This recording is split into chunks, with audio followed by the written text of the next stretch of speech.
Dans GLA, il y a le A de classe A avec laquelle la GLA partage l'essentiel de ses composants.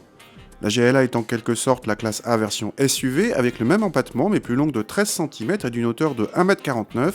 C'est 6 cm de plus qu'une classe A mais cela reste bas pour un SUV. Le GLA est disponible pour l'instant avec 2 diesels et 3 essences. Nous avons droit au 200 CDI de 136 chevaux, le moins puissant de la gamme actuellement. Il est disponible en 2 ou 4 roues motrices, mais si vous choisissez la transmission intégrale, vous aurez obligatoirement la boîte à double embrayage. A l'intérieur, on retrouve sans surprise l'environnement d'une classe A avec les aérateurs chromés, la tablette non tactile qui semble rajoutée sur la planche de bord. La qualité de présentation est correcte dans cette finition sensation, mais attention, le revêtement des sièges n'est pas du cuir, mais un artefact appelé Artico par Mercedes.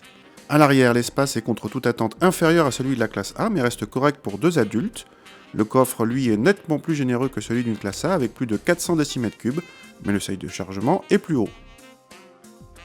Dès les premiers tours de roue, on s'aperçoit que le GLA et la classe A sont très différents.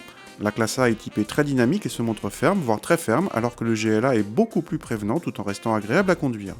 Du coup, le compromis semble bien meilleur dans le SUV que dans la berline, un comble. Côté moteur, le 200 CDI offre des reprises correctes et se montre suffisant dans l'ensemble, même si les relances sur autoroute sont un peu fastidieuses. Il ne faudra pas hésiter à jouer de la boîte, dont la commande se montre heureusement agréable. Entre les classes A, CLA et GLA qui utilisent la même plateforme, c'est le GLA qui nous semble le plus convaincant, surtout pour son confort au quotidien. Mais le GLA doit surtout affronter les Audi Q3 et BMW X1 sur le segment des SUV compact premium.